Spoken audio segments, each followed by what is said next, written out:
स्वागतम शरणागतम गुरुवर स्वागतम स्वागतम शरणागतम गुरुवर शरणागतम गुरुवर स्वागतम गुरुवर स्वागतम गुरुवर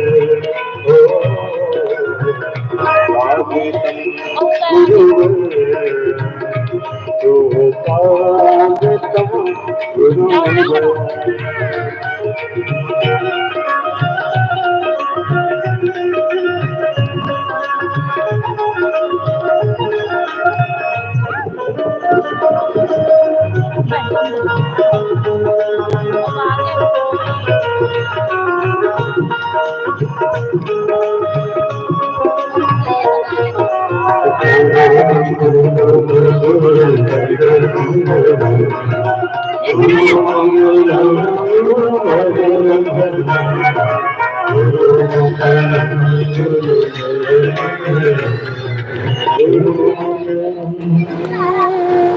हिंगोलपुर में जो बताओ मैंने ना बहुत तेज उड़ाया ना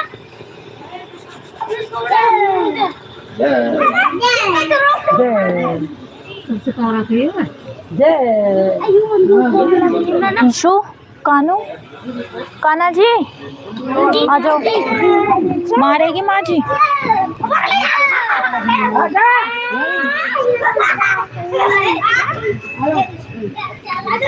काना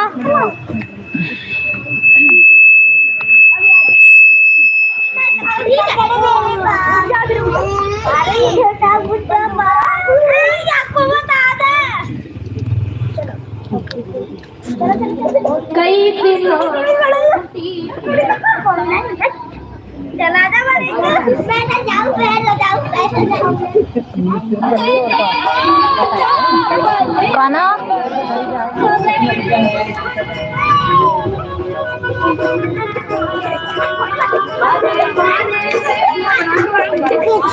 मारेगी माँ जी काली बता रही हूँ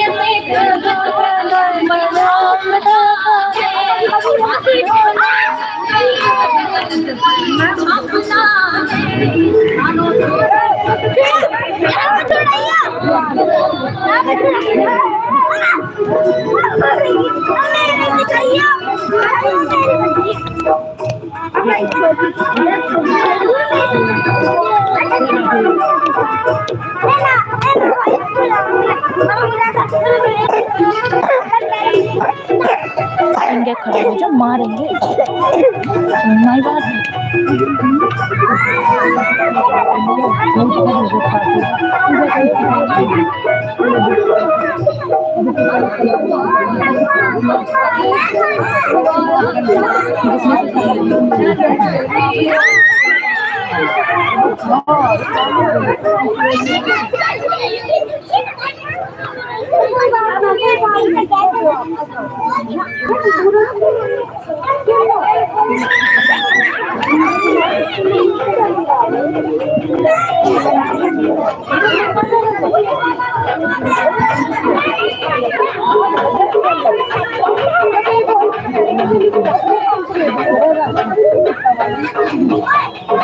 ये कहाँ गए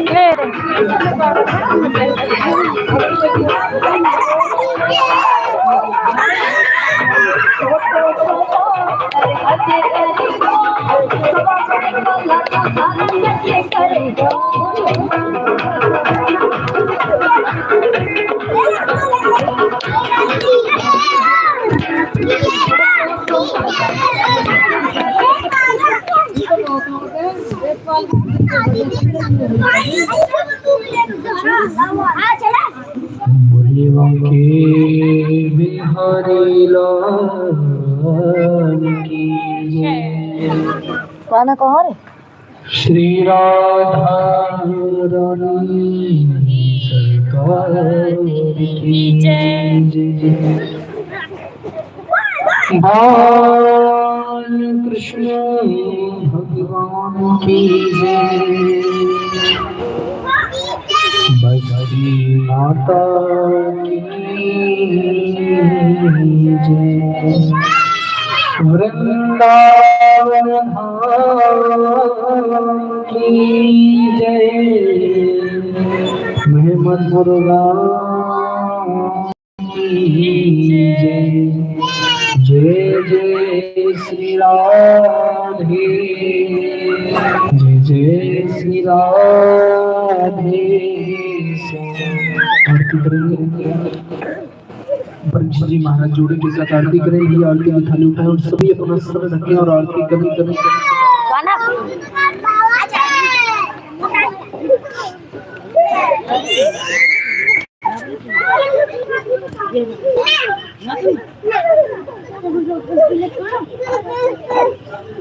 बड़ीवाल कृष्ण भगवान की आइएगा। सभी गांववासियों को सूचित किया जाता है कि पावन श्रीमद् भागवत कथा की आरती का महासमारोह होने जा रहा है। तो मैं सभी हरि भक्तों से करोड़ प्रार्थना करता हूँ, समस्त महमूदपुर ग्रामवासियों से निवेदन करता हूँ कि सभी भक्त शीघ्र अति शीघ्र कथा स्थल की ओर महाप्रस्थान करें। मात्र कुछ ही क्षणों में पावन श्रीमद् भागवत कथा का महाशुभारंभ और महाआरती का महाशुभारंभ होने जा रहा है। जय जय श्री राधे। जय श्री राम। बुरीवाला जी सरकार की जय। श्रीमद् भागवत महापुराण की जय। बाल कृष्ण भगवान की जय। जय जय श्री राधे। जय जय श्री राधे। श्री भागवत भगवान की है आरती। पापियों को पाप से तारती। राधे। सभी करेंगे सब अपना सर ढके और आरती करेंगे। श्री भागवत भगवान की है आरती। पापियों को पाप से तारती। भागवत भगवान पापियों को पाप से तारती। पापियों को पाप से पापियों को पाप से पापियों को पाप से भागवत भगवान की है आरती। पापियों को पाप से तारती। भागवत भगवान की है आरती। पापियों को पाप से तारती।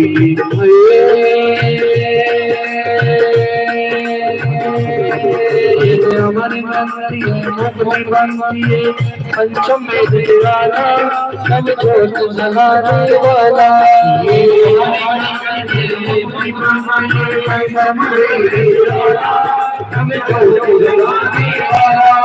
हरि नाम यही हरि ध्यान यही हरि नाम यही हरि ध्यान यही राम यही घट श्याम यही राम यही घट श्याम यही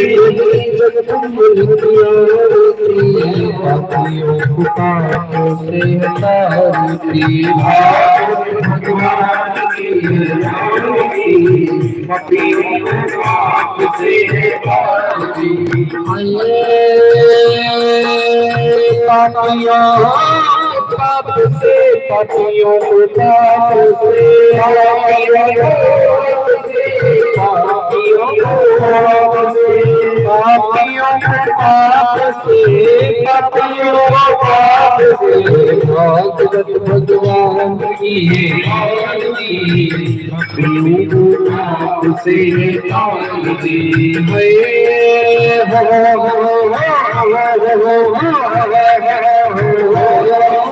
शांति गीत पावन मुनीत पापों को मिटाने वाला दर्द कराने वाला।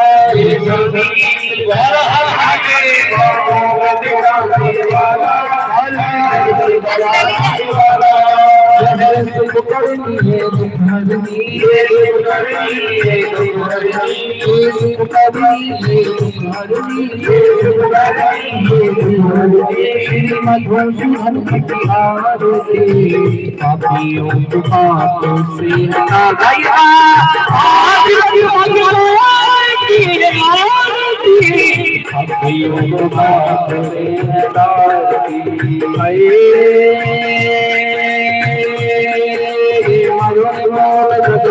बोल सतनार में दिखाने वाला बिगड़ी तो बनाने वाला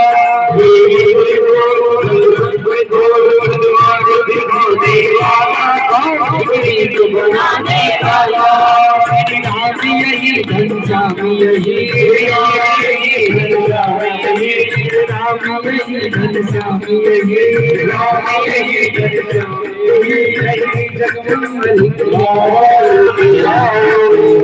पापों से हटारती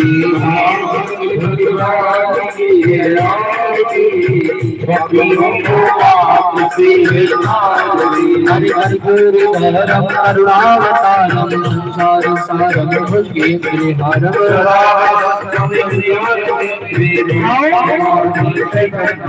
हरे राम श्यामी वल्ली कोमला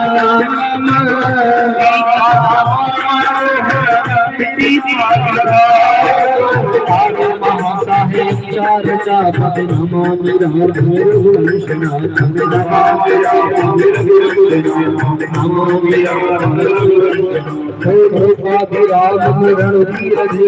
राजीव नेत्रम सनातन राजीव नेत्रम करुणानंदम रामचंद्र प्रपद्ये रामचंद्र प्रपद्ये रामचंद्र राधे गाई राधे राधे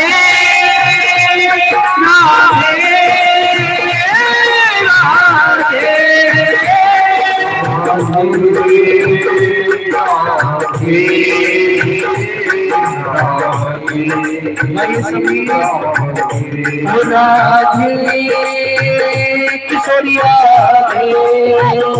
हमारी राधे हरि राधे राधे राधे जय जय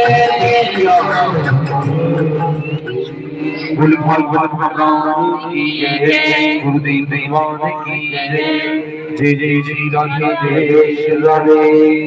सभी भक्त अपने तरह में बैठ जाएं, जिनको जहाँ की जगह मिले कथा का श्रवण करेंगे, अपने जीवन को उद्धार करें। जय श्री राधे जय जय श्री राम। बैठ जाओ माँ जी माँ है कहीं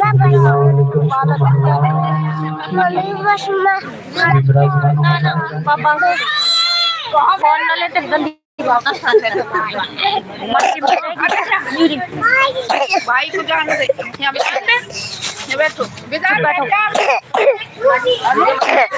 सामने बैठ जाओ, जगह पर थोड़ा पीछे हो जाए, जगह देना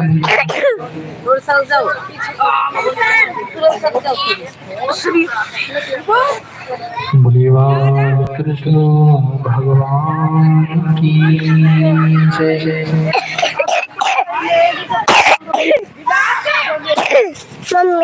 और खेला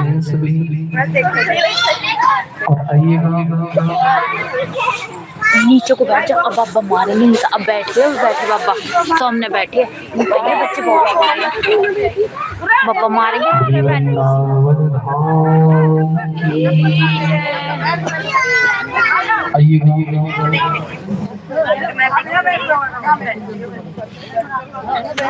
सब बैठ के काना जी मैं दूंगी।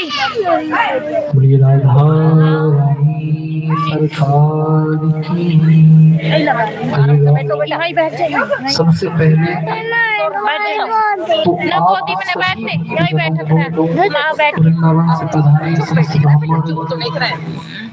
ब्राह्मणों की ओर से आप सबको और मेरी तरफ से जय जय श्री राधे, जय जय श्री शांति राधा रानी की मारेंगे नहीं। जय। सबसे पहले 2 मिनट ठाकुर जी का ध्यान रखेंगे, दोनों नेत्रों को बंद करें, कहें प्रभु आपकी कथा प्रारंभ हो रही है, अपना स्थान ग्रहण करें, दोनों नेत्रों को बंद करें और ध्यान रखें प्रभु का। हरि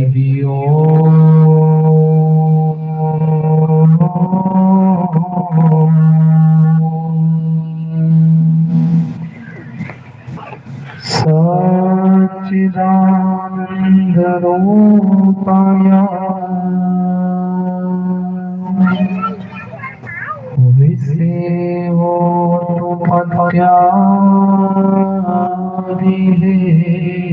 तवे तापत्रे विनाशाय श्री कृष्णाय वयं नमः। ओम त्र्यंबकं यजामहे सुगंधिं पुष्टिवर्धनम्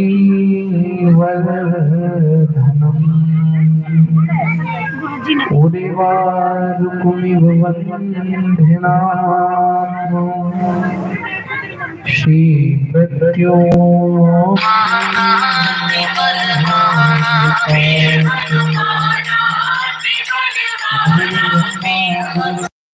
समप्रभा कुरुवे देव सर्वकार्येषु सदा। सभी द्वार को छोड़ के मैं आयो तेरे द्वार, श्री वृषभानु की लाडली मैं तो मेरी ओर निहार। श्री राधे स्वामी मैं राधे को दास, जन्म जन्म के देवियो श्री वृंदावन को वृंदावन सोवन नहीं नंदगांव सोगांव। श्री राधा जैसी सखी नहीं, श्री कृष्ण जय सोना। किलोकाभिरामं रणरंगधीरं राजीवनेत्रं रघुवंशनाथं कारुण्यरूपं करुणाकरं श्रीरामचन्द्रशरणं प्रपद्ये। कि आए हो तो प्रेम से की जय जय जय राधा रमण, जय जय नवल किशोर, जय गोपी चित चोर प्रभु, जय जय माखन चोर। कि ब्रजेश मेरा नाम है, श्री वृंदावन मेरा गाँव है, ऐसे श्री वृंदावन को मेरा बारंबार प्रणाम है। बोली वत्सल भगवान की जय। तेज बोलो भैया, बोलो राधा रानी की जय। आइएगा सभी 2 मिनट कीर्तन गाले हरि कथा को सुनेंगे। बोलो राधा रानी की जय। और सभी कीर्तन गाना ठाकुर हाँ गोविंद मेरो है, गोपाल मेरा है। तो भैया बहुत अच्छा गावा है, थोड़ा तेज गाना है। अरे गोविंद मेरा है, गोपाल मेरा है, गोविंद मेरो है, गोपाल मेरा है, गोविंद मेरो है, गोपाल मेरो है। श्री बाके बिहारी नंदलाल मेरो है, श्री बाके बिहारी नंदलाल मेरो है। गोविंद मेरा है, गोपाल मेरा है, गोपाल मेरो है उसी बाकी हरे लाल मेरो है लाल मेरो है उसी बाकी हरे लाल मेरो है लाल मेरो है अरे गोपाल मेरो है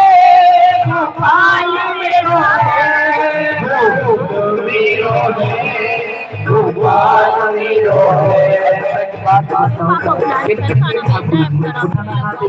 ठाकुर जी है और प्रभु जी ये भगत हमारे हैं तो तुम्हें आना पड़ेगा है अरे गोविंद मेरा है आओ सभी गोपाल चले आओ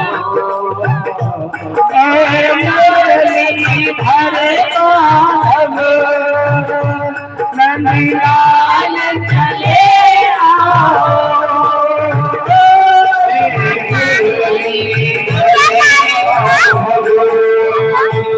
नंदलाल चले आओ गोविंद चले आओ गोपाल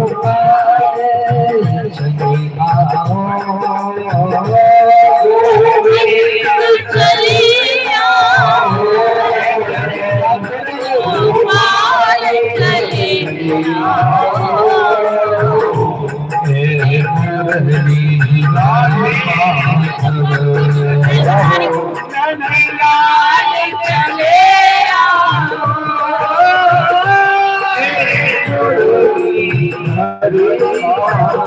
गोपाल चले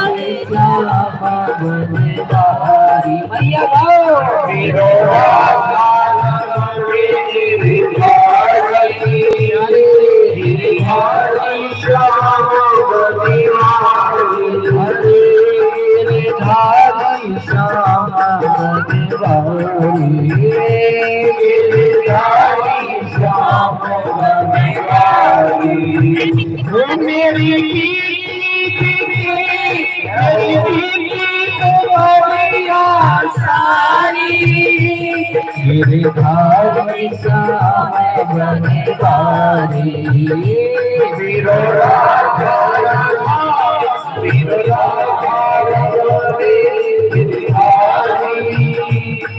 गिरधारी श्याम बनवारी राधे राधे राधे राधे राधे राधे राधे राधे राधे राधे राधे राधे मुक्ति बोलो राधे राधे राधे राधे राधे राधे राधे राधे राधे और संतोष राधे राधे मानसी गंगा राधे राधे मानसी गंगा राधे राधे राधे राधे राधे बिहारी राधे राधे बिहारी राधे राधे घाट पे राधे राधे वृंदावन में राधे राधे जमुना जी पे राधे राधे पे राधे राधे राधे राधे राधे राधे राधे राधे राधे राधे राधे राधे राधे कला पे राधे राधे कला पे राधे राधे कला पे राधे राधे कला पे राधे राधे गाँव पे राधे राधे गाँव पे राधे राधे गाँव पे राधे राधे गाँव पे राधे श्री को लौटा राधे श्री को लौटा राधे राधे राधे राधे राधे राधा वल्लभ राधे राधे राधा दामोदर राधे राधे राधे राधे गोपीनाथ राधे राधे राधे राधे राधे राधे जय श्री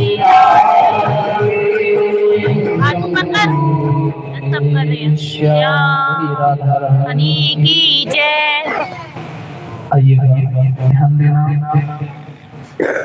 पहली बात तो कहते हैं कि कोई तन दुखी कोई मन दुखी कोई धन बिन रहे तो उदास।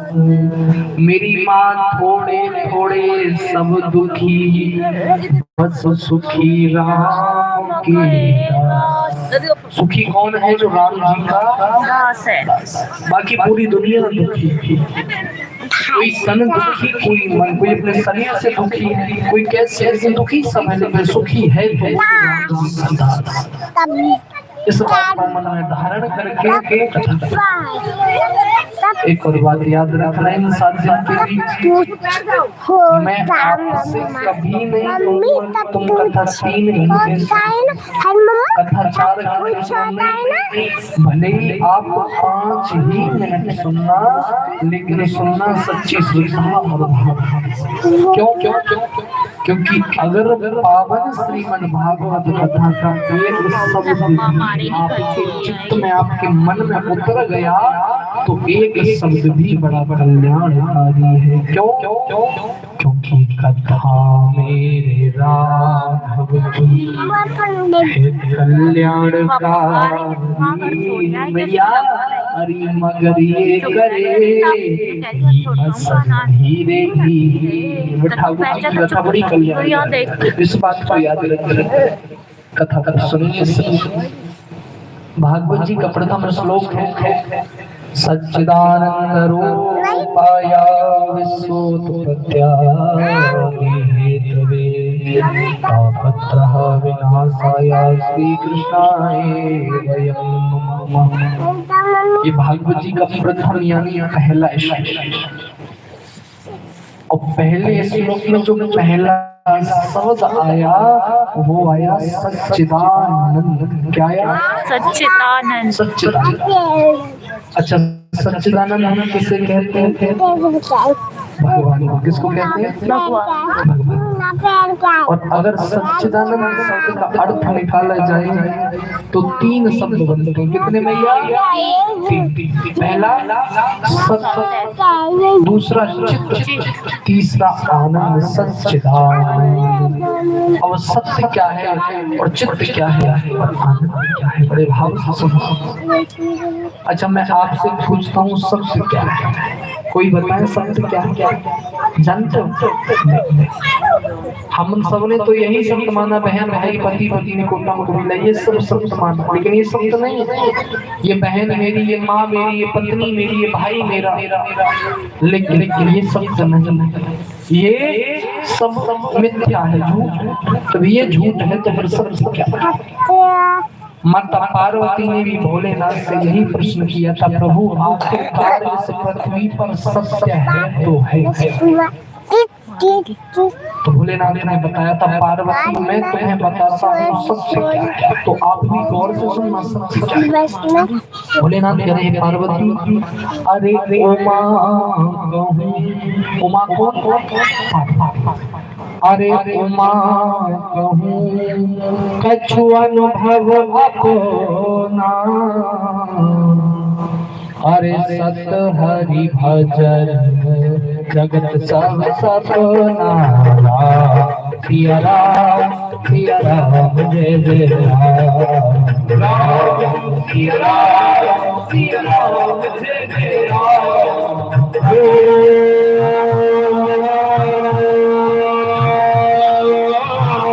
मंगल भगवान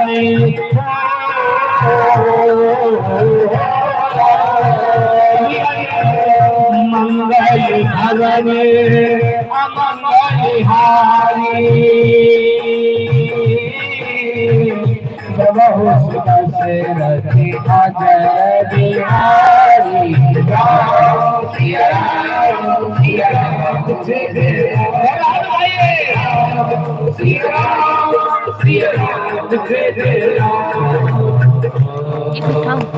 भोलेनाथ ने पार्वती उमा कहूँ कछु अनुभव, जितना मुझे अनुभव है वो बता।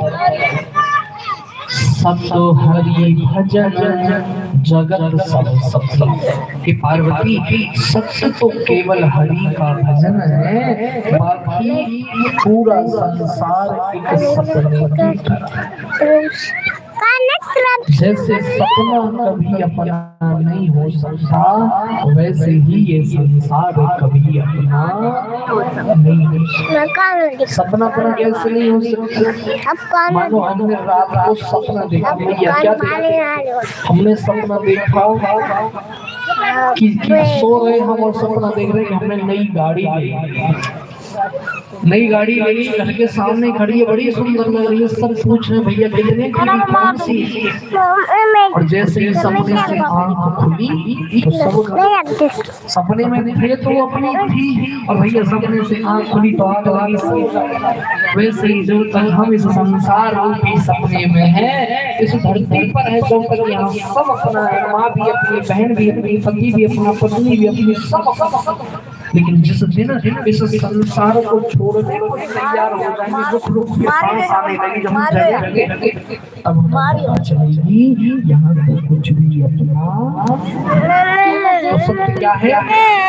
सत्य हरि भजन, सत्य तो केवल हरि का भजन।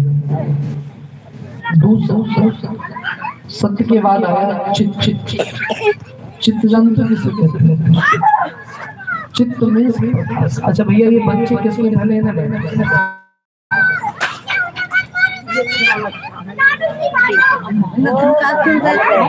पहले बच्चों को बैठा भी जिसके भी हैं बिल्कुल शांति बनाए।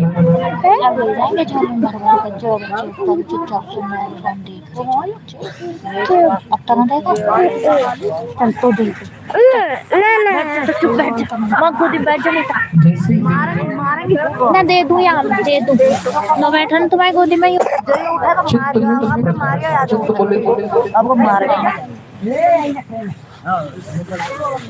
चित्त में भगवान नारायण कहते कि जहाँ तक भी मेरी सूर्य की किरणों का प्रकाश वहाँ तो मैं हूँ ही, अर्थात जहाँ प्रकाश नहीं है वहाँ भी मैं। भगवान हर स्थान पर हरि व्यापक सर्वत्र सम। भगवान नारायण कण कण क्षण क्षण क्षण पत्ते पत्ते।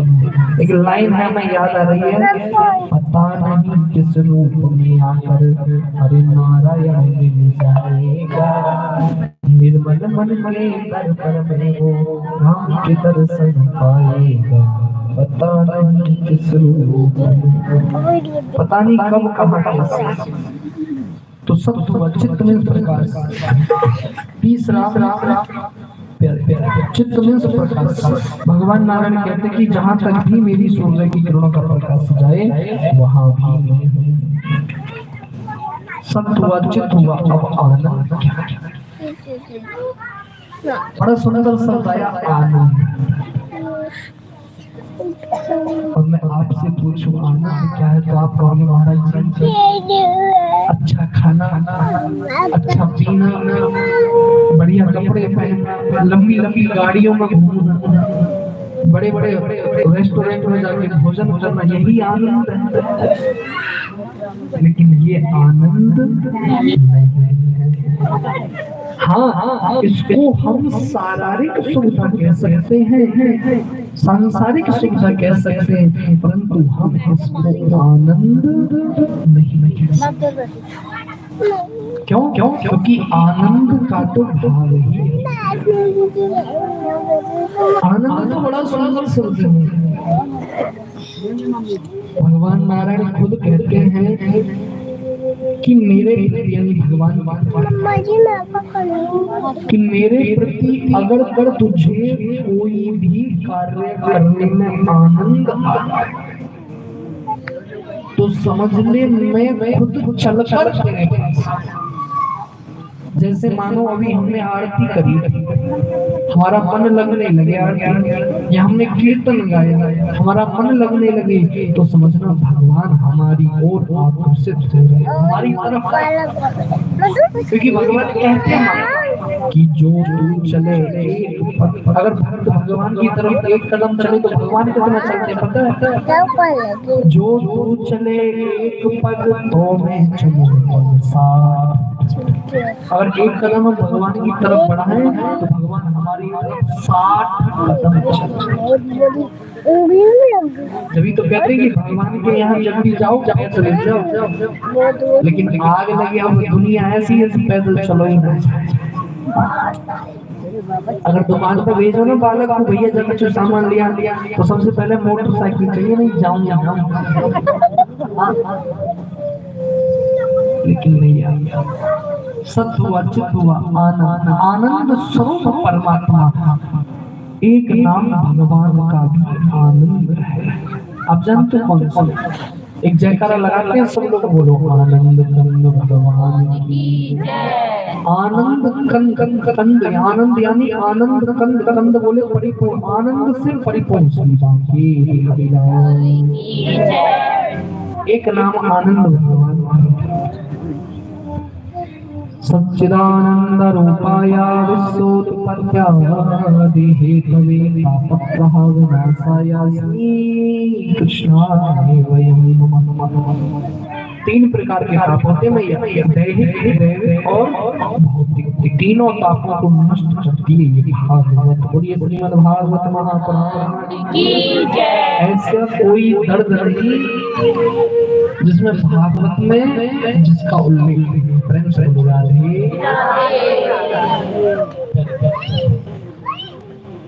तंतुभद्रा नदी के किनारे एक उत्तम नगर नाम की नगरी थी, और उसी उत्तम नगर नाम की नगरी में एक आत्मदेव नाम के ब्राह्मण थे। आत्मदेव ब्राह्मण के पास धन था, दौलत थी, पत्नी थी, ऐशो आराम सब कुछ था। अगर कुछ नहीं था तो केवल और केवल एक संतान का सुख। और महाराज जी कहते हैं जिसके संतान ना हो, संतान ना होने का कष्ट, पीड़ा और पीड़ा हम और दो नहीं जान सकते। क्यों? क्योंकि हमारे संतान ना होने का दुख तो वही जाने जिसके संतान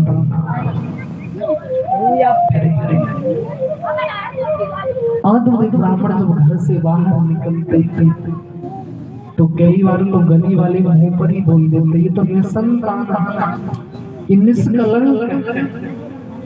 लेकिन हमें कभी ऐसा नहीं बोलना चाहिए। क्यों? क्योंकि प्यारे प्यारे आज हमारे है तो ये हमारा सौभाग्य है, और उसके नहीं है तो ये उसका दुर्भाग्य है।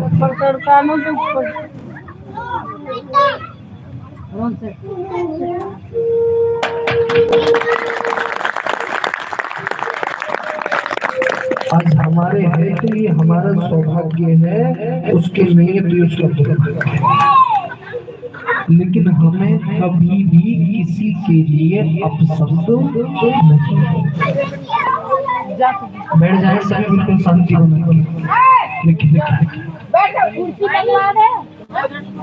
आत्मदेव ब्राह्मण बड़े दुखी रहे क्योंकि उन्हें संतान नहीं। सबको ताने देते, अगर कोई सुबह सुबह का मूवी देख ले ना तो गांव वाले कहते हैं अरे किसका मुंह देख लिया आज का तो पूरा दिन खराब हो जाएगा। लेकिन हमें ऐसा नहीं बोलना चाहिए। आत्मदेव ब्राह्मण ने सोचा भाई ऐसे जीवन को जीने से क्या फायदा जिसमें संसार की कितनी विवेचनाएं सुननी। इस जीवन को जीने से तो अच्छा है, इससे बढ़िया क्यों ना है। केवल ध्यान दें कथा की, इस जीवन को जीने से तो माँ बेहतर है क्यों ना मैं मर जाऊं। लेकिन याद रखना, मरना हर समस्या का समाधान नहीं। मरने के लिए कदम बढ़ाए। एक घनघोर जंगल है और जंगल में एक नदी बह रही है और सोचने लगे किसी नदी में कूदकर जीवन को समाप्त। और जैसे उस नदी में कूदने को हुए तो कहते हैं ना कि जाको रक्षक साइया और मार सके न कोई, बाल न बांका कर सके सो जग में हो। जिसको राखने वाला खुद भगवान हो उसे कोई नहीं मार सकता। जैसे ही मारने को यानी कूदने को हुए तभी वहां एक संत पहुंचे। ये संत भगवान, जैसे ये संत पहुंचे, संत भगवान ने हाथ पकड़ा और झटका देकर पीछे बोले भैया तुम्हारी वेशभूषा से तुम्हें ब्राह्मण लगता है और ब्राह्मण कुल में तुम जन्म लेकर मरना चाहते हो, ऐसा क्यों? भगवान ने सर्वश्रेष्ठ पृथ्वी पर इस मनुष्य को बनाया और मनुष्य में भी एक ब्राह्मण को बनाया और तुम उसी ब्राह्मण कुल में जन्म लेकर मरना चाहते हो, ऐसा क्यों? बोले भैया हे संत महाराज मैं इसलिए मरना चाहता हूँ क्योंकि मेरे कोई संतान लाइट बाकी दिख रहा है। लाइट गई 2 बजे तो 2:30 ये तो भागी रही है 2:30 ना भाग रही है। ऑन कर दे तो चला देते। तो लगाए देखिए आगे लगाए तो आवाज मार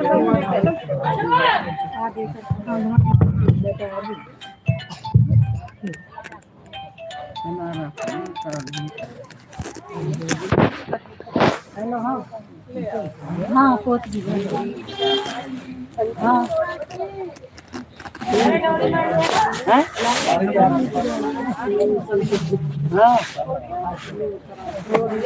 अच्छा रूबी जा तो तू करते रूबी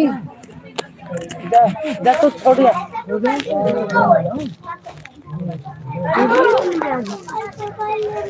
करो आरती करने की तो चाहिए।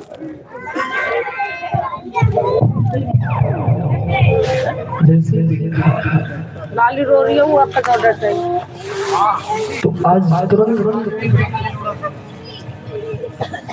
जैसे तुरंत संत भगवान बोले बोले यार तुम मरना क्यों चाहते? लाली रो रही है। बोले क्योंकि एक मेरे कोई संतान नहीं। एकदम बुला दूंगी तो जब आज जरूरत पड़ेगी। मेरे कोई संतान नहीं। ये क्या जरूर बैठेगा क्यों मतलब यहाँ एक जरूर बैठेगा। जब वो बुला लो तुम पहले ही गौर कर शांति बना ले, बिल्कुल चुप हो जाओ। अनु भेज देगी तो अनु को फोन कर जैसे अनु तो संत भगवान बोले भैया माना कि तुम्हें संतान नहीं लेकिन मर क्यों रहे? संत भगवान ने हाथ की हथेली को देखी, मस्तक रेखा देखी तो संत बोले भैया अभी तो तुम अपने एक जन्म से दुखी हो, अभी अपने एक जन्म से दुखी हो, लेकिन सही कहना तो अगले 7 जन्म तक तुम्हें संतान का सुख नहीं। मरो आत्मदेव ब्राह्मण बोले संत भगवान कुछ कर संत भगवान ने झोली में हाथ डाला और झोली से एक फल निकाला। कहा भैया इस फल को ले जाओ और इस फल को ले जाकर अपनी पत्नी को खिला देना कि भगवान की कृपा से तुम्हारे घर में एक पुत्र, भगवान की कृपा से तुम्हारे घर में एक पुत्र। महाराज आज फल को लेके जैसे ही चले कह तो दिया कि फल को खाने से पुत्र हो। आजाद हुए ब्राह्मण फल लेकर बड़े श्रद्धा भाव के साथ चले। तो आत्म ब्राह्मण की पत्नी थी जिसका नाम था महाराज।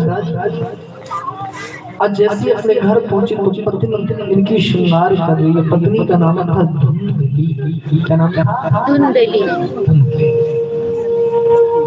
आत्म ब्राह्मण बोले दीदी धुंधली ऐसे ऐसे ये फल दिया है एक संत ने और कहा है कि फल को खाने से पुत्र होगा तो इस फल को ग्रहण करें। बोली स्वामी इस फल को आप यही रख दो, मैं भी ग्रहण कर खा लो। जैसे रख के गई इतनी देर में धुंधली की एक सहेली जिसका नाम था अंधली वो और जैसे ये अंधली आई तो धुंधली बोली बहन अंधली एक बात ऐसे ऐसे हमारे पति देवों को किसी ने फल दिया और कहा है फल खाने से पुत्र होगा। अरे क्या ये सत्य है? क्या फल खाने से बेटा हो सकता है? बोली सुनो बहन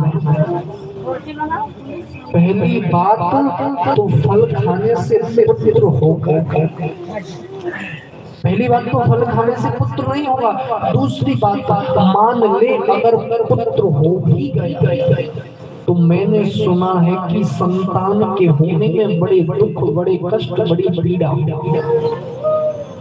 और अगर तू संतान को उत्पन्न करने में मर गई तो संतान होगा। अरे नैया आग लगी गई बात के दिमाग में चुप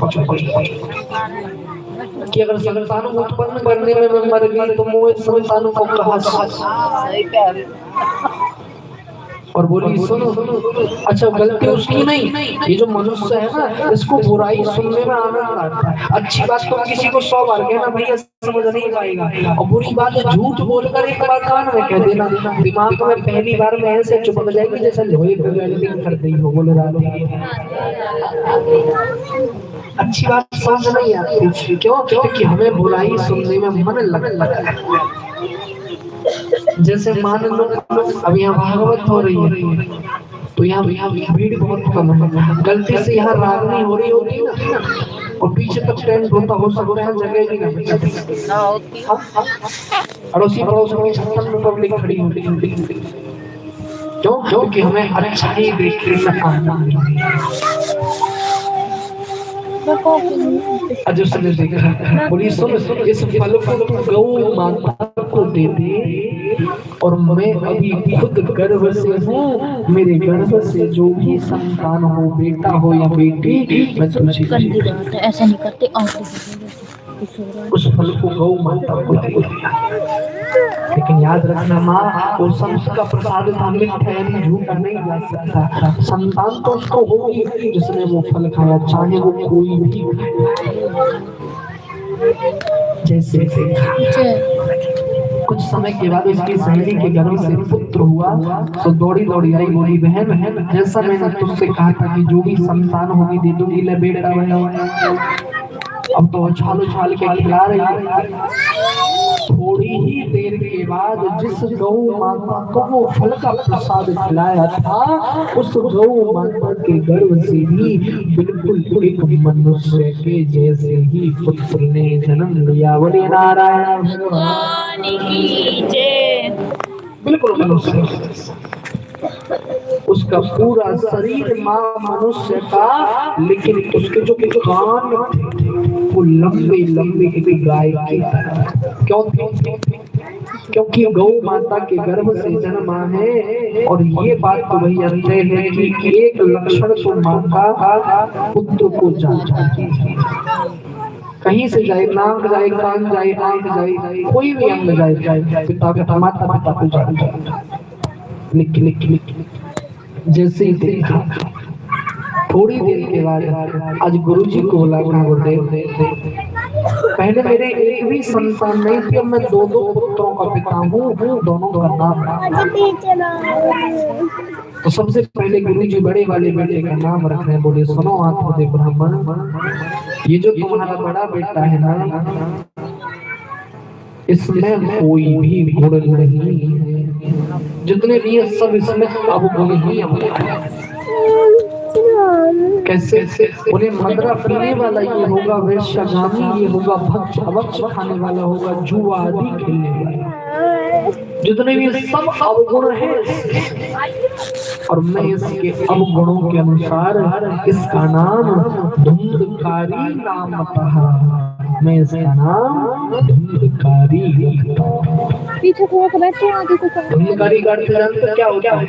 धुंधकारी, धुंध में अंधेरा, कारी मतलब करने वाला है। आत्मदेव ब्राह्मण, ये तुम्हारे जीवन में इतना अंधेरा कर देगा कि हो सकता है फिर कभी उजाला ना। जैसे थोड़ी ही देर के बाद छोटे वाले का नाम रखा, और जैसे ही छोटे वाले की कुंडली देखी तो बड़े खुश हुए। बोले आत्मदेव ब्राह्मण, ये जो तुम्हारा पुत्र है ये कोई साधारण नहीं है, इसमें जितने भी सब गुण ही गुण है, एक भी अवगुण नहीं। इसलिए मैं इसके गुणों के अनुसार है इसका नाम, इसमें एक विशेष गुण है, वो है इसके गौ जैसे कान। गौ जैसे कान होने के कारण मैं इसका नाम गौकर्ण नाम रखा, मैं इसका नाम गौकर्ण रखा। बोलिए गौकर्ण महाराज क्या नाम रखा? गौकर्ण। बड़े प्रसन्न हैं। धीरे धीरे दोनों भाई बड़े हो गए। ये जो छोटे वाले का गौकर्ण और जो बड़े वाला का दोनों को विद्यालय पढ़ने। तो छोटे वाले पे गौकर्ण ये तो माँ पढ़ते भी लिखते भी, लेकिन आग लगो ये बड़ो वाला जो हो ना तुम्हारा जो पढ़े ना लिखे, फिर क्या करे? ये विद्यालय मार्ग से ही चोरी करना सीखे। कभी किसी की कॉपी चुराए तो कभी किसी की पेन, और जाके घर से काय तो जाके महतारी कह रहे कोई बात ना है, बालक है सुधर जाएगा। आज भी माताएं कह रही थी हमारा बालक कोई उधम कर रहा हो तो कहते हैं ना बालक है सुधर जाएगा, लेकिन वो सुधरेगा नहीं, ये बात याद है। पूछो क्यों? क्योंकि लिखा है पीछे कि बोए पेड़ बबूल के तो आम कहां से खा।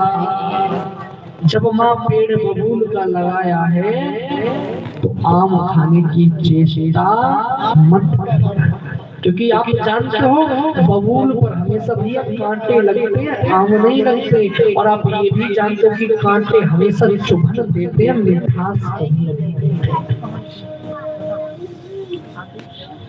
जिसकी माँ कहती रही बालक है सुधर जाएगा, बालक है सुधर जाओ, लेकिन चोरी करते करते करते करते ये बहुत बड़ा चोर हो जाए, इतना बड़ा कि राजा महाराजाओं के यहाँ भी ये चोरी करते।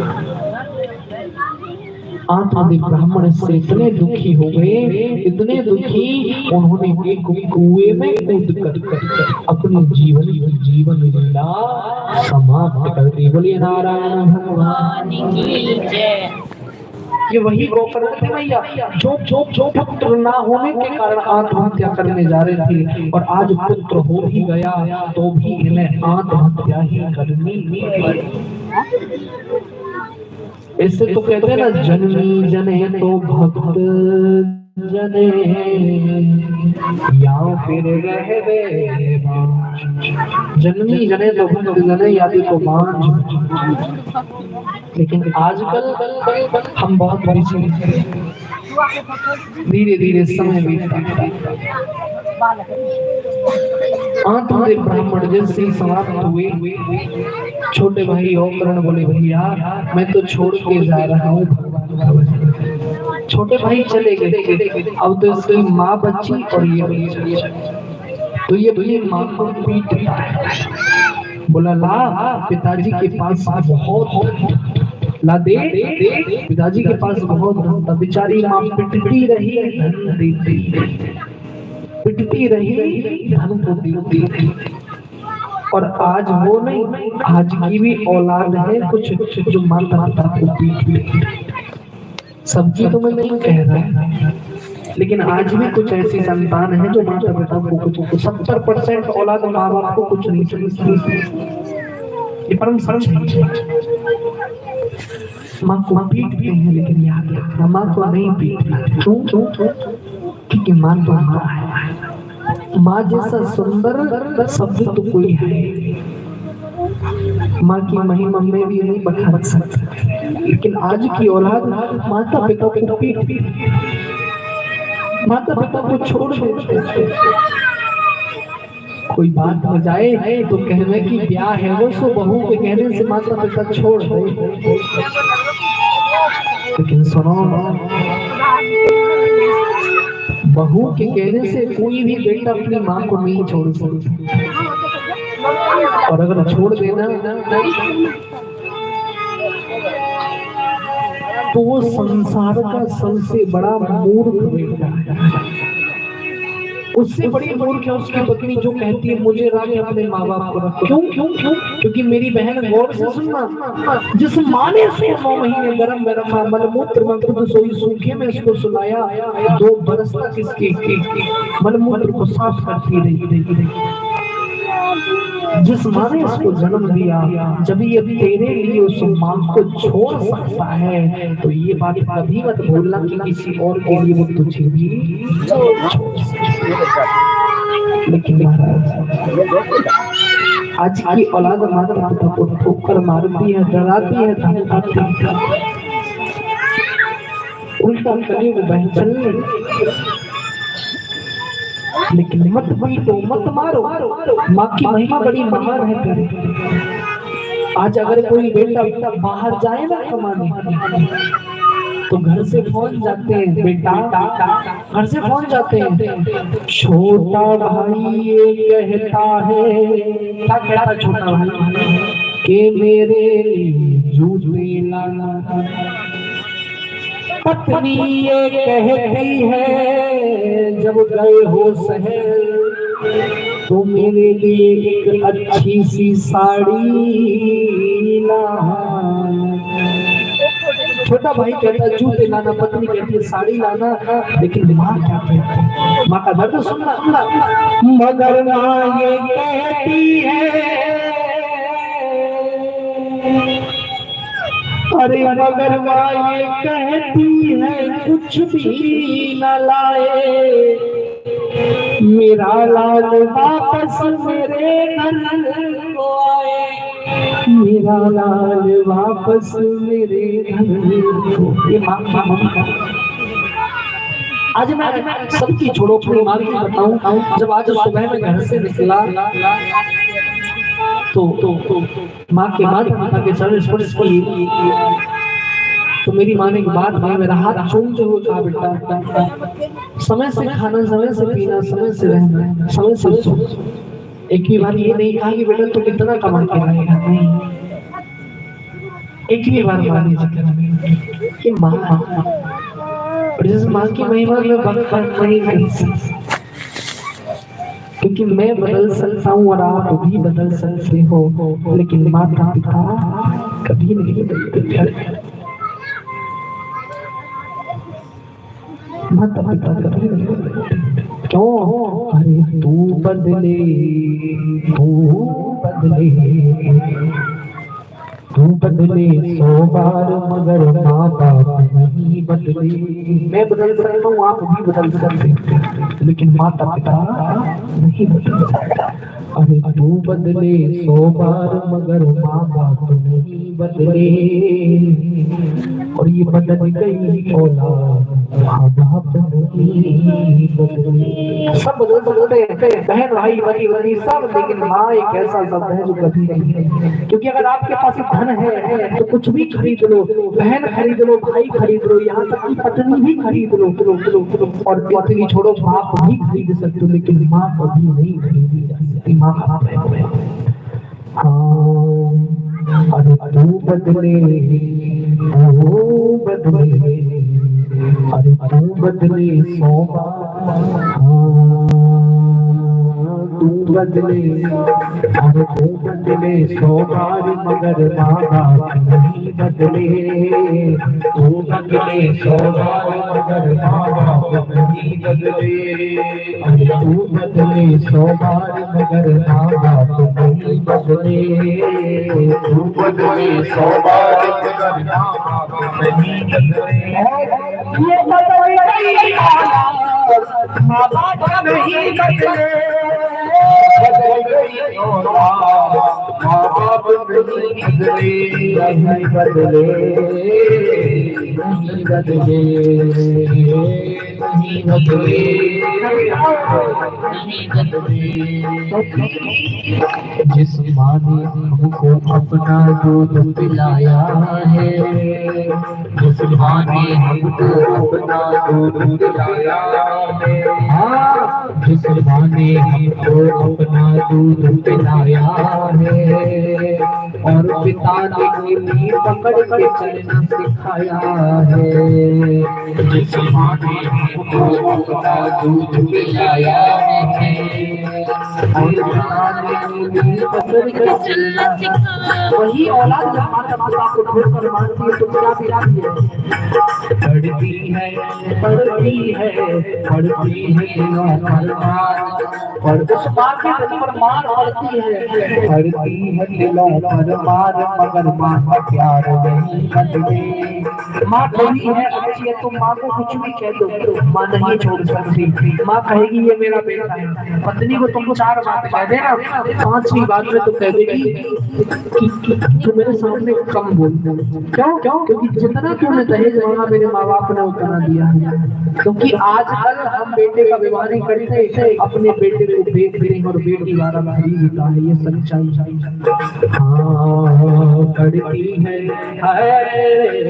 करती है दिलों पर मार, मगर माँ का प्यार नहीं बदले। ये बदल गई औलाद, माँ बाप नहीं बदले।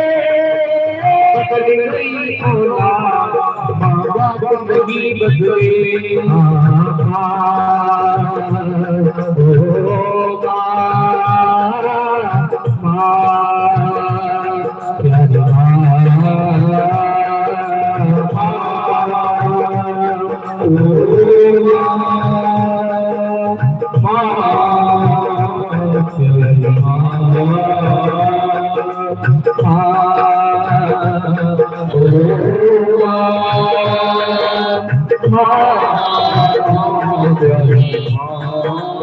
क्योंकि देखो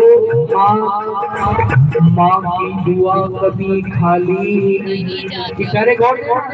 इस माँ की दुआ कभी खाली नहीं जाती, और इस माँ की बात तो भगवान से टाली नहीं जाती।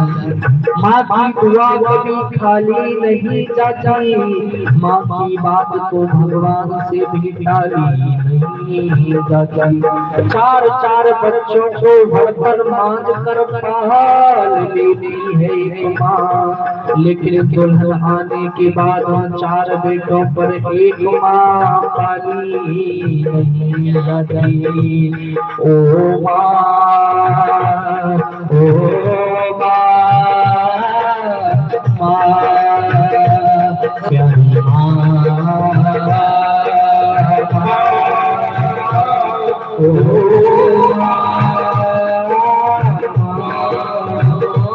प्यारी और जिसकी माँ है वो एक बात कहना, माँ तू कितनी अच्छी है। सभी गाओ, तू कितनी अच्छी है, तू कितनी भोली है, तू कितनी अच्छी है, तू कितनी भोली है, प्यारी प्यारी है।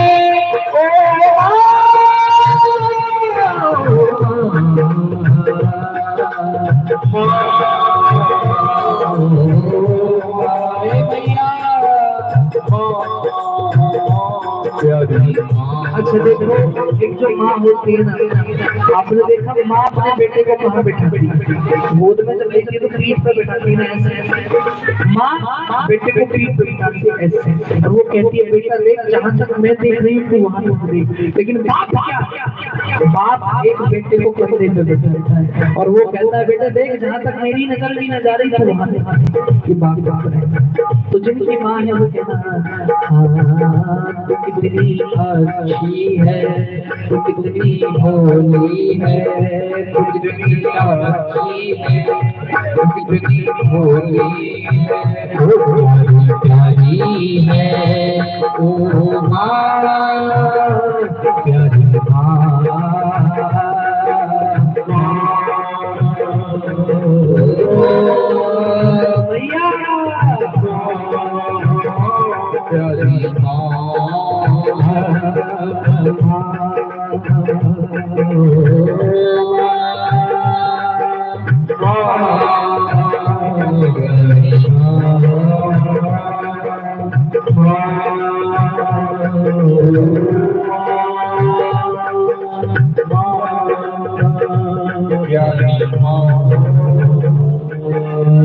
जन्म देने वाली मैया की जय। जैसे ही देखा तो अपनी माँ को पीट बोला ला पिताजी के पास बहुत बेचारी माँ पीटती रही धन को देखती, लेकिन महाराज जिस धन का कोई स्रोत ना हो आखिर वो धन कब तक समाप्त, एक दिन तो समाप्त होगा ही होगा।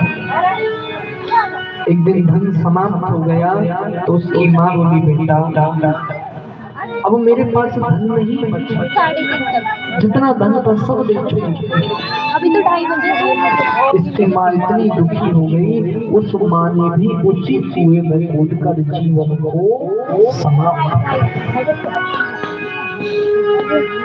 जैसे अब तो ये अकेला बच्चा भैया, ना कोई कहने वाला ना कोई सुन,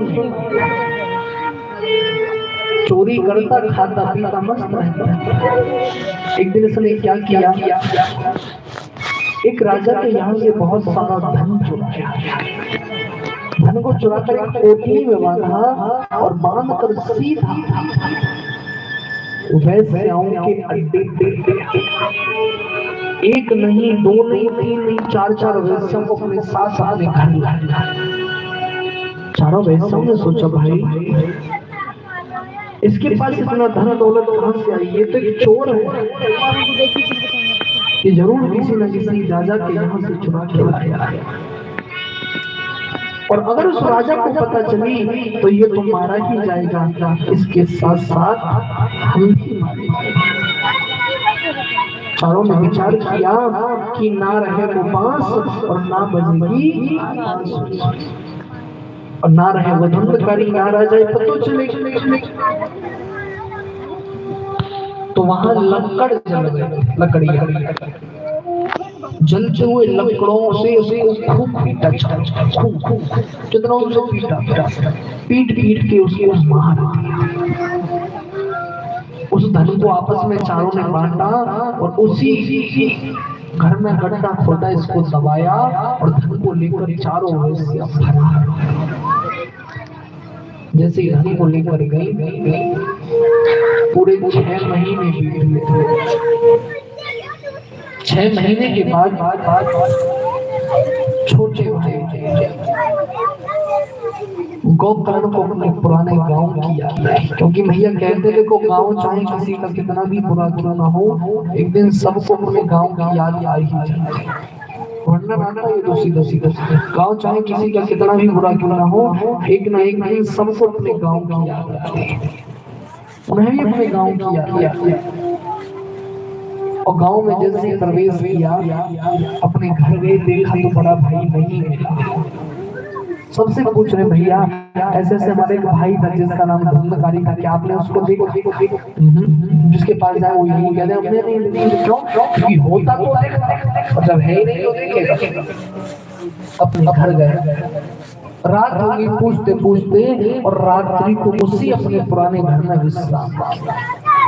रात के 12 बजे हैं और अजीब और गरीब प्रकार की आवाज ध्वनि आ रही है।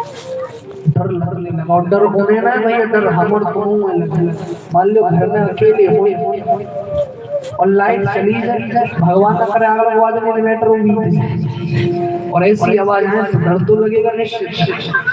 लेकिन वो सिर्फ पुरुष उन्होंने कमंडल उठाया, हाथ पर जल लिया और जल को अभिमंत्रित किया। अभिमंत्रित करके जब वहां मारा तो वो तो मनुष्य की भाषा में बोलने लगा, कहने लगा भैया मैं कोई और नहीं, तुम्हारा ही बड़ा भाई धुंधकारी। बोले धुंधकारी तुम यहाँ कैसे पहुंचे? बोले भैया कैसे पहुंचे? तुम्हारे जाने के बाद माता पिता का देहांत हो गया और एक दिन मैं राजा के यहाँ से धन चुराया, लाया 4 वैश्यों को, 4 वैश्यों को धन के लालच में मुझे मार दिया। इसी घर में गड्ढा खोदा, धन को लेकर फरार हो गए, मुझे दबाया और भैया आज मुझको प्रेत योनि, प्रेत योनि जानते कैसे कैसे कैसे कैसे प्रेत कैसे कहते बताएं? भूत जिन्हें भूत कहते हैं, हमारी भाषा में जिन्हें भूत उन्हीं को प्रेत कहते हैं। अच्छा प्रश्न बनता है ये भूत बनते कौन है? पता है कौन बनते हैं? जिसकी हम और तुम ही बनते, कोई और नहीं बनता। हम तुम में से कौन बनते हैं? जिनकी अकाल अकाल कैसे? जैसे मान लो अभी जा रहे हैं, एक्सीडेंट हो जाए बढ़िया बात, ऑन स्पॉट खत्म, समझ लो प्रेत। या फिर जहर की गोली खाली मर गई, प्रेत बने। या फांसी लगा ली मर गई, निश्चित प्रेत। और जब ये प्रेत बनते हैं तो हमारे घर के जो मित्र होते हैं वो कौन होते हैं? कृष्ण ये भी उठता है। जब ये तो प्रेत बनेंगे फिर हमारे घर के जो देव होते हैं वो कौन होते हैं? जो पितृ देवता होते हैं। ये कौन बनते हैं? पता है कौन बनते हैं? जो अविवाहित समाप्त हुआ, बेटा हो या बेटी हो, बेटा हो या बेटी हो और विवाह से पहले समाप्त हो जाए और जैसे समाप्त हो समझना वो प्रेत नहीं बनेगा, वो पितृ बनेगा, जो हमारे घर का मूल देवता। और जो विवाहित समाप्त हुआ हो वो पितृ बनाने लायक नहीं हम, लेकिन फिर भी पूजते हैं। लेकिन मुख्य जो पितृ होता है वो अविवाहित ही होता, जो हमारा कुल देवता कहलाता। बड़ी पितृ देव भगवान की जय। जैसे देखा बोले भैया मेरी मुक्ति का मार्ग निकाल, उन्होंने दोबारा जल दिया। जैसे मारा वो बोलना बंद। सुबह हुई, सबके पास गए, बोले भैया ऐसे ऐसे हमारे भाई को प्रेत योनि प्राप्त हुई, उसकी मुक्ति के लिए क्या करना चाहिए? कोई कहता राम कथा कराओ, कोई कहता शिव महापुराण, कोई महागायत्री, कोई महानुष्ठान, कोई कुछ। लेकिन वो अपने गुरु जी के पास कहा गुरुदेव ऐसे ऐसे हमारे भाई को प्रेत योनि प्राप्त हुई है, उसकी मुक्ति के लिए हमें क्या करना चाहिए? बोले उसकी मुक्ति के लिए तुम्हें श्रीमद् भागवत कथा का महापुराण का पाठ करना है, जिसको सुनने से तुम्हारे भाई की मुक्ति हो जाए। व्यास गद्दी लगाई और कथा को शुरू करने से पहले वहां 7 गांठ का एक हरा बांस गाड़ा, गौर देना, और उस हरे बांस के ऊपर उस धूम्रकारी को स्थान दिया मंत्र क्रिया से। प्रथम दिवस यानी पहले दिन की कथा हुई, उस हरे बांस की पहली गांठ स्वतः अपने आप। द्वितीय दिवस हुई दूसरी गांठ फटी, तृतीय दिवस हुई तीसरी गांठ। कहने का मतलब 7वें दिन की कथा हुई, जब 7वीं गांठ फटी तुरंत धूम्रकारी के लिए विमान आया और धूम्रकारी उस विमान में बैठकर मोक्ष का अधिकारी हुआ। बोले नारायण भगवान की जय। जैसे ही मोक्ष का अधिकारी हुआ, धूम्रकारी की मुक्ति। सब गांव वाले बोले व्यास जी महाराज जी तो मतभेद हुआ है। बोले क्यों हुआ है? बोले कथा तो हमने भी सुनी, विमान धूम्रकारी को ही क्यों आया, और बात भी सही कथा तो भाई हम सबने भी सुनी, लेकिन मुक्ति धूम्रकारी क्यों हुई, हमारी क्यों नहीं हुई? व्यास जी बोले इसके 2 कारण है। कितने कारण है? 2। बोले कौन कौन? बोला पहला कारण तो ये है कि ये कथा केवल धूम्रकारी की मुक्ति के लिए हुई थी। दूसरा कारण ये है कि श्रोता जो होते हैं वो 3 प्रकार के होते हैं। श्रोता को सुनने वाले यानी आप 3 प्रकार के। पहले होते हैं सच्चे श्रोता। सच्चे श्रोता कौन? जैसे कथा का समय यहाँ 12 बजे का, तो वो 12 बजने में 5 मिनट पहले ही आके बैठ जाएंगे, साफ सफाई कराएंगे, देख रेख कराएंगे, फिर भागवत जी की आरती करेंगे, शांति के साथ दोनों नेत्र बंद करेंगे, कथा को सुनेंगे, शाम को आरती करी, भोग लगवाया, प्रसाद लिया, अपने घर। वो सच्चे श्रोता। और दूसरे होते हैं सरोता। सरोता कैसे करते हैं? जो सुपारी को काट घर से तो आएंगे, हम कथा सुनने जा रहे हैं, पूरी गली में ढिढोरा पीटते हम जा रहे हैं कथा सुनने। हाँ आएंगे, आके बैठेंगे, किसी से कुछ नहीं, बिल्कुल शांत। थोड़ी देर जब 5-7 मिनट कथा सुन लेंगे, बगल में जो माँ बैठी होगी या कोई बैठा होगा, ना सुन रही, हाँ कथा अच्छी ना है, उसे मतलब किसी से कुछ नहीं है, देख कथा अच्छी ना है, देख एंड तो अच्छा लगवाई ना, इन्होंने गद्दी तू लगवाई है भाई, वो तो कितना अच्छा है। उसे लेना कुछ नहीं भैया, उसे केवल कटाक्ष करना बस, ऐसी जमा हमारी छाती पे लूट करते हैं। लेकिन उनसे गौर भगवान का नाम जहाँ भी जिस अवस्था में जैसे भी मिले हमें ग्रहण करना चाहिए। भगवान कभी नहीं कहते कि तू एसी में बैठ के मेरा नाम ले, ना भगवान ये कहते कि तू ठीक दोपहर में बैठ के मेरा नाम ले, नहीं, जहाँ भी तुझे समय मिले वहाँ मुझे याद।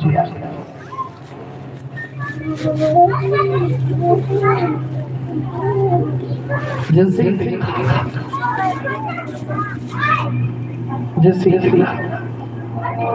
प्यारे तो नजर पड़ी 30 में होते हैं सोता। घर से तो आएंगे, कथा सुनने जा रहे हैं, बड़ी आनंद के साथ आएंगे, कथा सुनने जा रहे हैं, बैठे आएंगे, बेचारे कथा सुनेंगे, कछु ना तो कुर्सी को सहारा लेंगे, ना मिले तो टेंट के पाइप को सहारा लेंगे, वो ना मिले तो दीवार को सहारा लेंगे, पेड़ को सहारा लेंगे। जब कछु ना मिले वो बगल में जो माँ बैठी है वाके बन्ना पे सर धरेंगे और अपनी नींद पूरी करेंगे। गुरुजी ने उन्हें सोता कहा है। तो तुम कौन से, पहले दूसरे तीसरे? पहले तो इसलिए नहीं हो सकता क्योंकि तुम 12 बजे से आए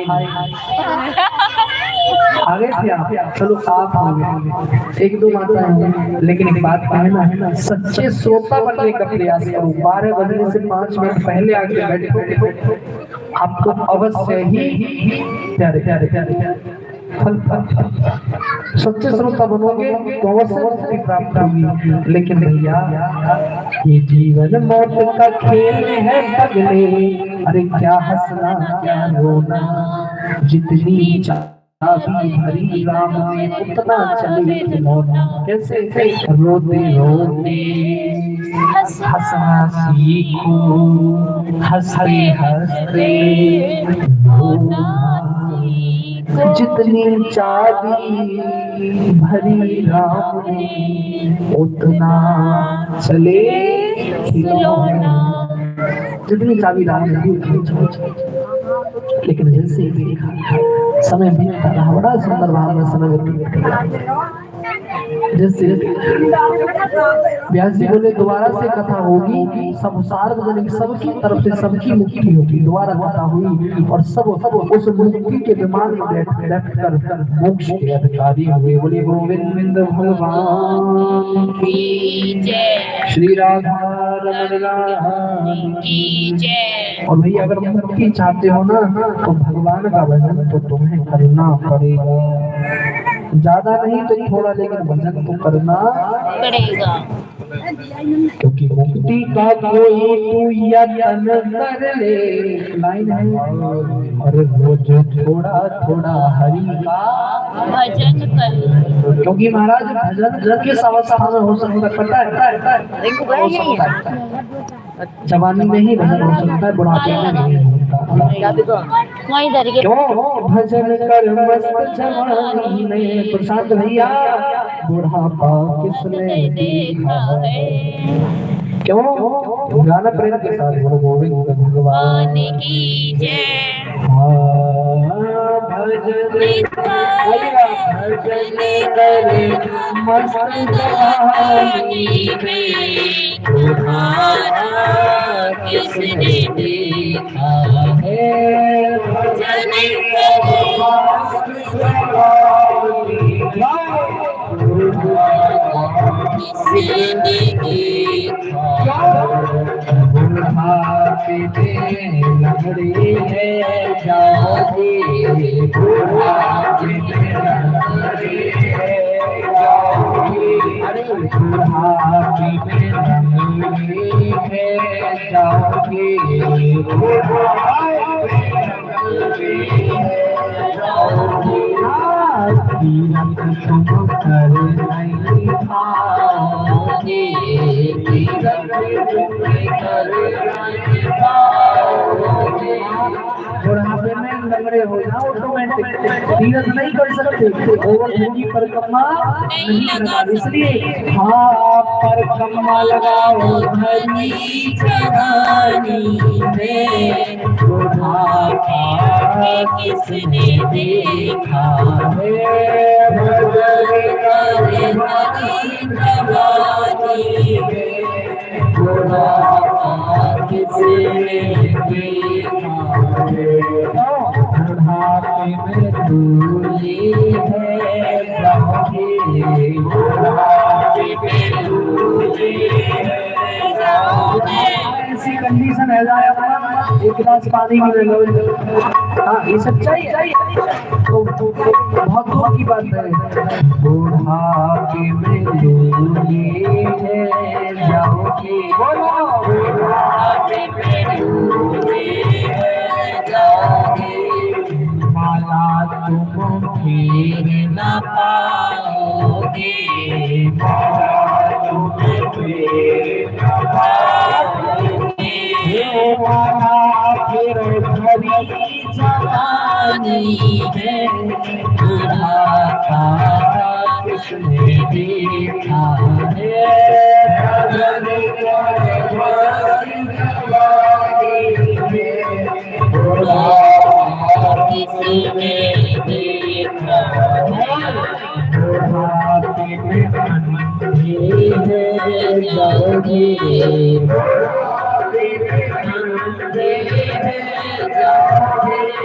कछु तो है जाए कछु है लाभ कर दे।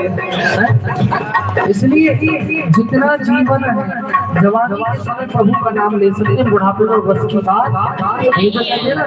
अब क्या करते भैया, बालक ने जन्म लिया, बड़ा हुआ तो अरे अब मेरा पढ़ने के बाद में भजन कर लेगा। पढ़ लो, पढ़ने के बाद में भैया की नौकरी लग जाएगी तब भजन करो, नौकरी लग गई अब यहाँ पर ब्याह कर दो, अब वो भजन करे बालक का पेट भरे। इसलिए जब भी समय मेरे तभी बुढ़ापे में अंधे हो जाओगे, बुढ़ापे में अंधे हो जाओगे।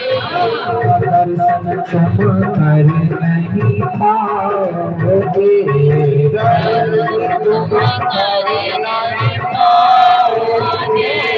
तरस कर मस्त जवानी में, बुढ़ापा किसने देखा है।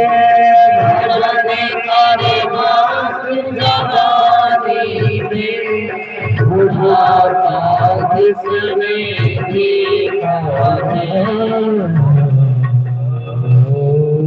भजन कर मस्त जवानी में, बुढ़ापा किसने देखा है।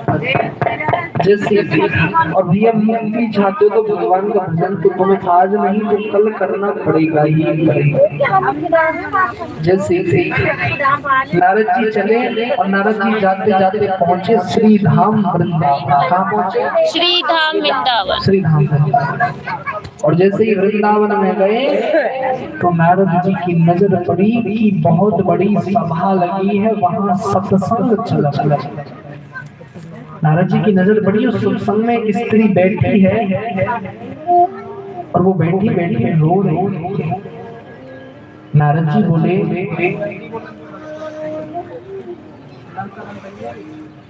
नारद जी बोले, हे देवी तुम कौन हो? हे देवी तुम कौन हो, क्या है तुम्हारा नाम? देवी तुम कौन हो, तुम्हारा नाम क्या है, और तुम रो रो रही? तो वो स्त्री बोली, नारद मेरा नाम भक्ति। क्या है? भक्ति। जो हम आप करते हैं वही वही वही। और तुम रो क्यों रही हो? क्योंकि नारद द्रविड़ देश में मेरा जन्म हुआ। द्रविड़ देश बोले तो दक्षिण भारत। द्रविड़ देश में मेरा जन्म हुआ, गुजरात में मेरा परिपालन हुआ, वहां से चल के पहुंची कर्नाटक, तो मैं तो व्रतध्यानी हुई हुई। लेकिन मेरे दो कर्नाटक से चल के आई वृंदावन, तो मैं तो यौवन यानी जवान। लेकिन मेरे दो पुत्र हैं, एक का नाम ज्ञान है, दूसरे का नाम वैराग्य। दोनों मूर्छित के मूर्छित बड़े बड़े, उनकी मुक्ति के लिए मैं रो रही हूँ। नारद जी बोले, देवी ये वृंदावन है, यहाँ रोया नहीं, और अगर उन्हें मुक्ति करानी है तो फिर आप रो, तो फिर आप अगर रोगी तो रोने से कुछ नहीं देगी। आप एक काम करो,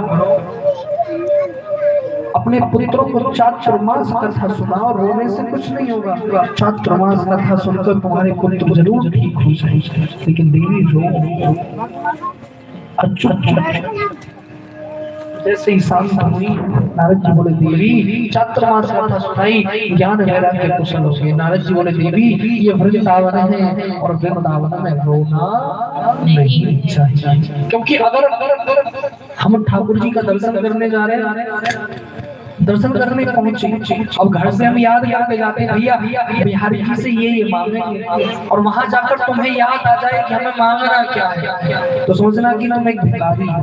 और वहां जाते ही अगर तुम भूल जाओ हमें मांगना क्या है, केवल ठाकुर जी के दर्शन करें, तो समझना तुम पुजारी हो। लेकिन आज नारद जी बोले, देवी ये वृंदावन है, और वृंदावन में रोया नहीं कर कहे कि श्री वृंदावन जपे जा राधे जपे जा राधे राधे भजे जा राधे राधे। देवी वृंदावन है, और नारद जी कह रहे, देवी की श्री वृंदावन जपे जा राधे जपे जा राधे राधे भजे जा राधे राधे भजे जा राधे राधे भजे जा राधे राधे। बोलो जपे जा राधे राधे भजे जा राधे राधे राधे सरकार जपे जा राधे राधे वृंदावन जपे जा राधे राधे हरे जपे जा राधे राधे भजे जा राधे राधे भजे जा राधे राधे भजे जा राधे राधे राधे हरे सरकार जपे जा राधे राधे वृंदावन जपे जा राधे राधे गावे जो प्रेम पदार्थ पावे, जो राधे गावे जो प्रेम पदार्थ पावे, जो राधे राधे गावे प्रेम पदार्थ पावे, जो राधे राधे गावे वो प्रेम पदार्थ पावे। हरे जय तेरा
उठाओ सब ऊंचे ऊंचे हाथ जिन्होंने जो खड़े ना वहां पे उठाओ सब उठाओ जो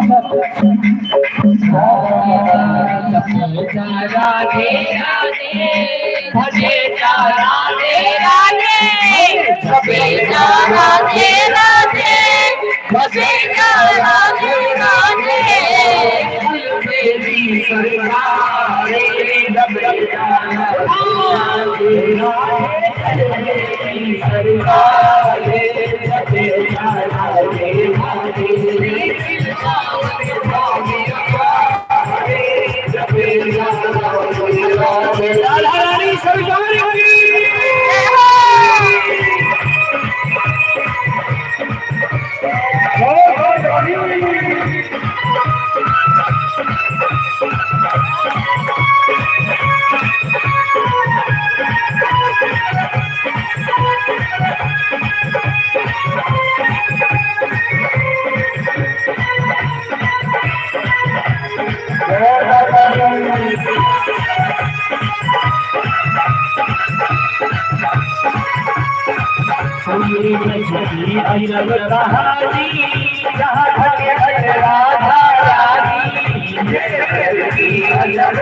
Radhe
सरकार जपे जरा श्याम श्री राधा रानी की जय।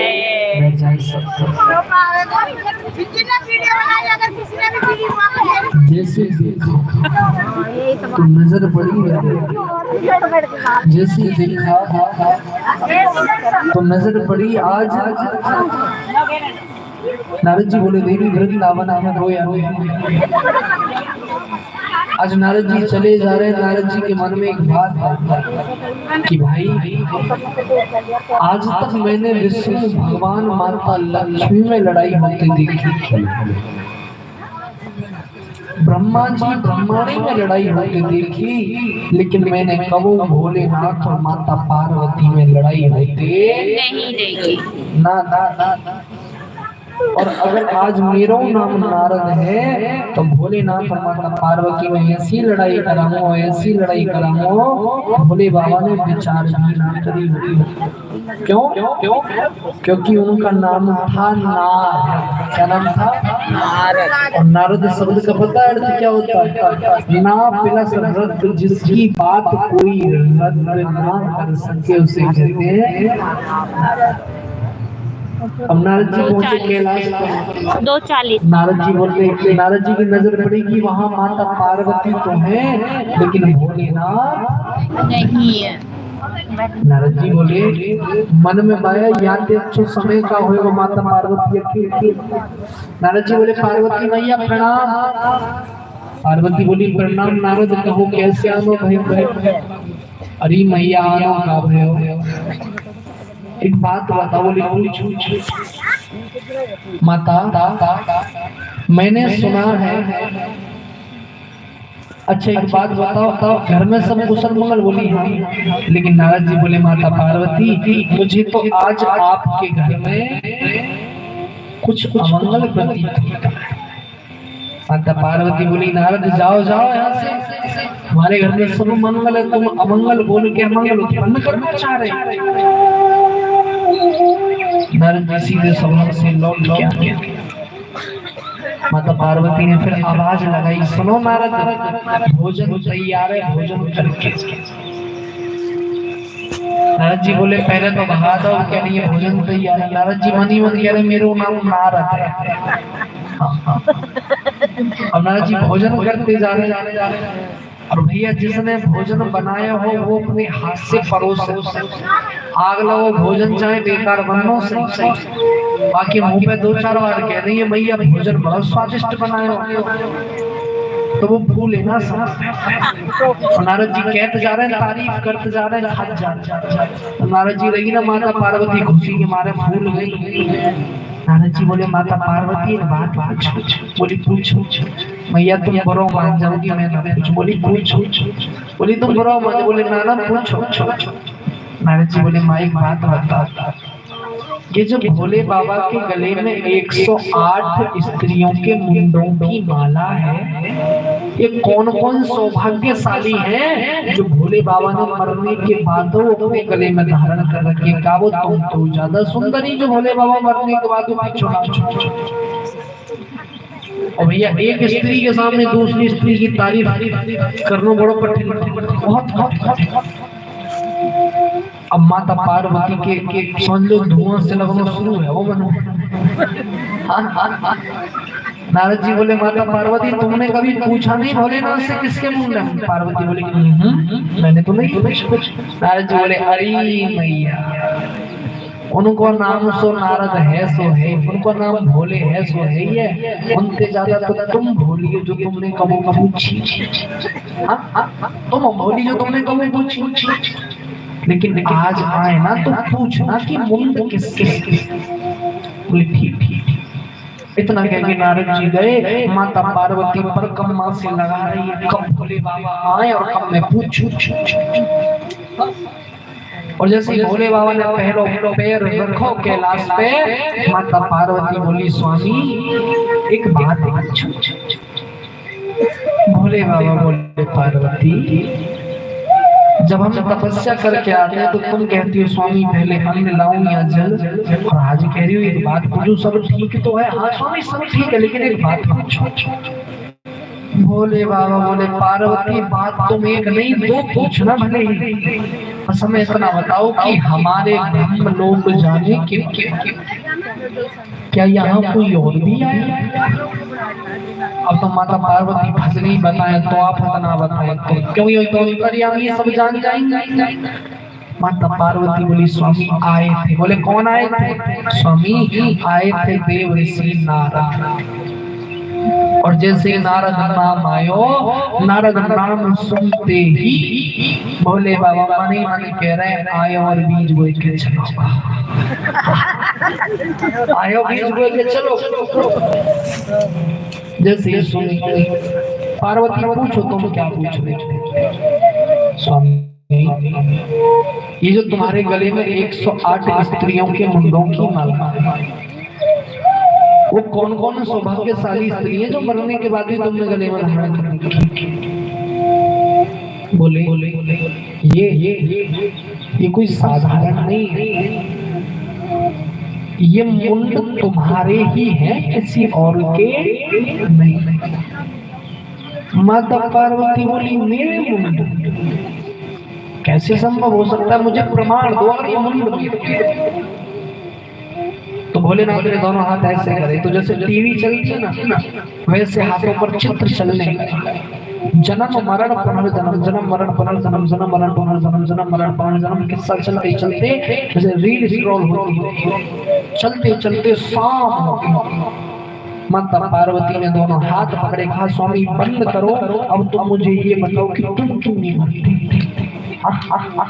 बोले बाबा बोले कि पार्वती हम अमर हैं, अजर हैं, इसलिए नहीं मरते।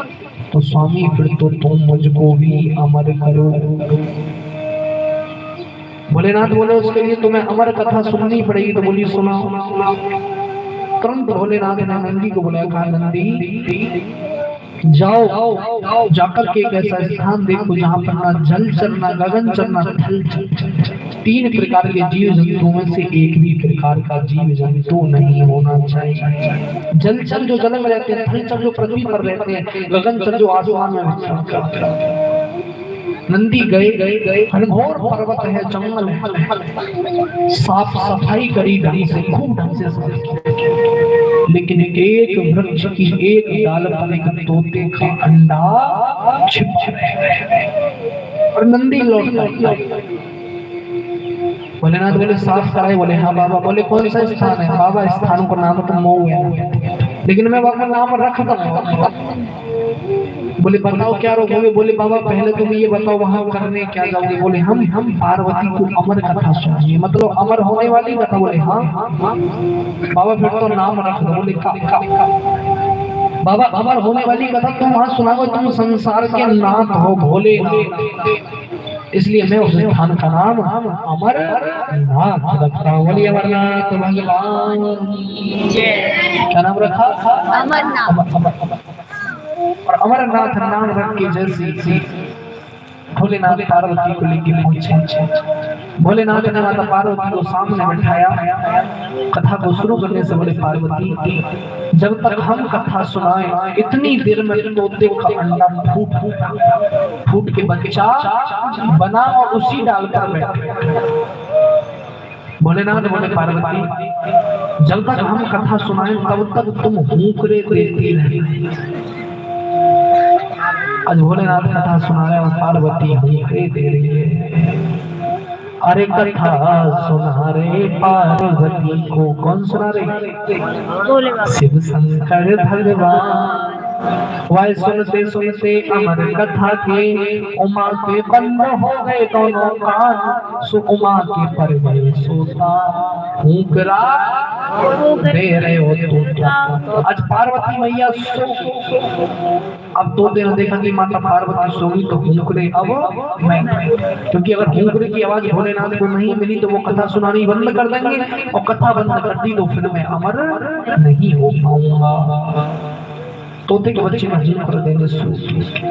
और जब अमर कथा पूरी हो गई, भोलेनाथ ने नेत्र बंद कर रखे। भोलेनाथ बोले पार्वती अरे अमर कथा भाई पूर्ण। तो शिव जी ने पूछा ऐसे क्या पूछा? अरे पार्वती बतलाओ ये अमर कथा सुनी कैसे? ये पार्वती बताओ अमर कथा कैसे? अरे देखा जब शिव जी ने मुड़कर, जैसे मुड़ के देखा, अरे देखा जब शिव जी ने मुड़ के, और वो तो सो रही नींद में आए, वो तो सो रही है नींद में ले रही छोटा, उमा के पड़ गए सोचा। देखा पार्वती सो रही है, ये भूख रहे कौन दे रहा? नजर पड़ी तोते का बच्चा। भोलेनाथ ने त्रिशूल उठाया और तोते के बच्चे के पीछे भाग छुड़ा। उड़ते उड़ते तोता पहुंचा देवलोक में। कृष्णदेव पाल व्यास जी महाराज के आश्रम पर गया।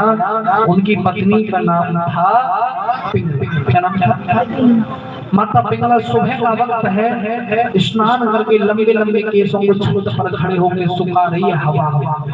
अब तो भैया कूलर पंखा, पहले ये सब नहीं थे। अब तो आग लगो, बागन मारो, वो चीमटा सो चल लो बाल सुखाने का बोला हेयर ड्रायर। हाँ, लेकिन पहले ये सब सुविधा नहीं, पहले ये सब नहीं।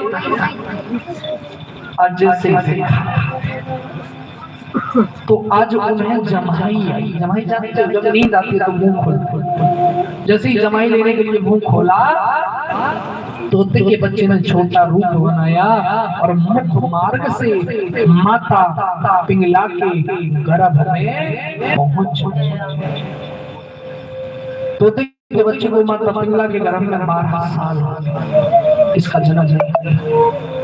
12 साल के बाद एक दिन माता पिंगला को दर्द हुआ, पीड़ा हुई, वो रोने लगी, कहने लगी, अपने पति को बोला कहा स्वामी ये बालक कौन है, इसका जन्म क्यों नहीं होता?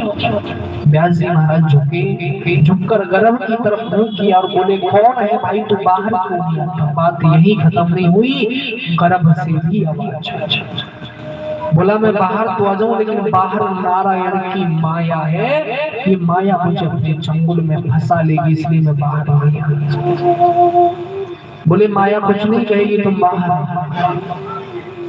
बोले भगवान नारायण खुद आके कहे माया कुछ नहीं करेगी। भगवान ने संकेत दिया माया कुछ नहीं करेगी। तो 12 साल के बाद उस तोते के बच्चे का जन्म, उसका नाम हुआ, क्या नाम हुआ? सुखदेव। बोलिए सुखदेव महाराज की जय। 12 साल के बाद अरे क्षमा किया शिव जी ने और लीला सब पहचानी। वे 12 वर्ष के बालक श्री सुखदेव भई बड़े ज्ञानी। उन्होंने बहुत तेरे उपदेश दिए जी। अरे कह रही भागवत सफलता, ये भागवत कह रही है, और भागवत नहीं गीता में भी लिखा है, कह रही है तो गीता उमा के पड़ गए सो। आज से देखा क्षमा लो। आज सुखदेव जी ने जन्म लेते ही एक हाथी लंगोटी तन पर लपेटी दिया बांध जंगल में।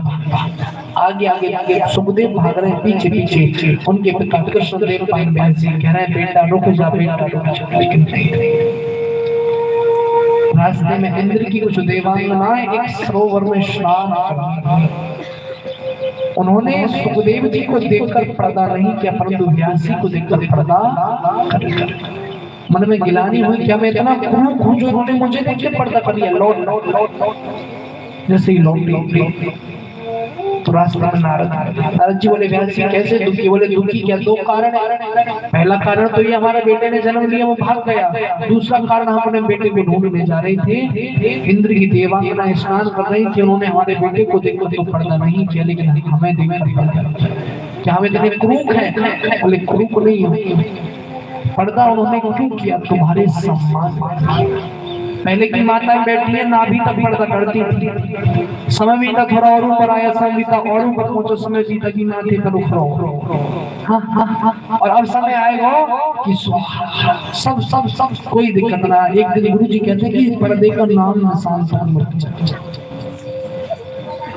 बोले नारद जी ने चतुर्श्लोकी भागवती की इसके श्लोक को संपूर्ण भागवत लिखो, जिसके श्लोक सुन के तुम्हारा पुत्र आज व्यास जी ने 18,000 श्लोकों से संपूर्ण भागवत लिखी। कितने श्लोक लिखे भागवत में? 18,000। भागवत जी के आधे श्लोक से सुखदेव जी लौट गए। वो श्लोक कौन सा था? वढ़ा पीड़म नटवर करके हो